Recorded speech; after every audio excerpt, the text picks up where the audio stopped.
Hello guys, আসসালামু আলাইকুম। সবাইকে স্বাগতম আমার ইউটিউব চ্যানেল ও ফেসবুক পেজ লাবিব ভাই কারবিড়িতে। তো গাইজ, আজকের ভিডিওটা অনেক ইমোশনাল, অনেক দুঃখজনক। তো গাইজ, দুঃখের মাঝে ভিডিও করা। তো গাইজ, দেখতে পাচ্ছেন পেটটা অনেক মোটা মোটা লাগতেছে। তো গাইজ, এটা নিয়ে কোনো কেউ হাসাহাসি করবেন না। পেটটা মোটা হওয়ার অনেক কারণ আছে।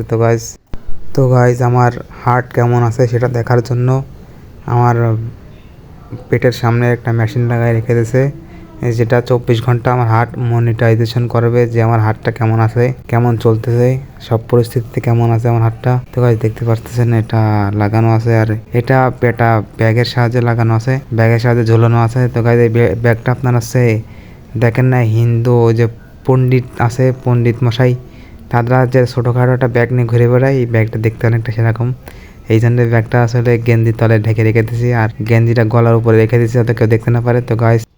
তো গাইস কথা বলতে বলতে দেখতে পাচ্ছেন বাসের মধ্যে চলে এসেছি। তো গাইস, এখন আমার 24 ঘন্টা পুড়ে গেছে, মেশিনটা লাগাইছে আমার শরীরে। গোসল করতে পারিনি, শরীরের মধ্যে আনজ্বালা করতেছে।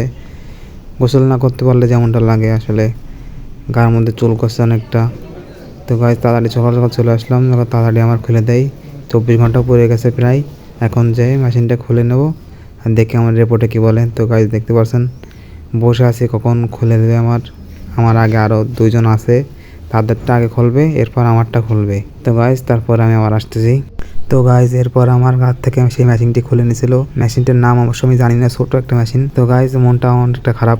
রিপোর্টটা বলে নিয়ে বললো ডাক্তার বলবে রিপোর্ট ভালো এসেছে না খারাপ এসে ডাক্তার বলবে, এই জন্য মনটা একটু খারাপ। তো গাইজ, এরপরে হোটেলে চলে আসলাম। তো আজকে ভিডিওটা এই পর্যন্তই। ভিডিওটা ভালো লাগলে চ্যানেলটি সাবস্ক্রাইব করে দেবেন, ফেসবুক পেজ থেকে দেখলে ফেসবুক পেজটা ফলো করে দেবেন। তো গাইজ, আল্লাহ হাফেজ।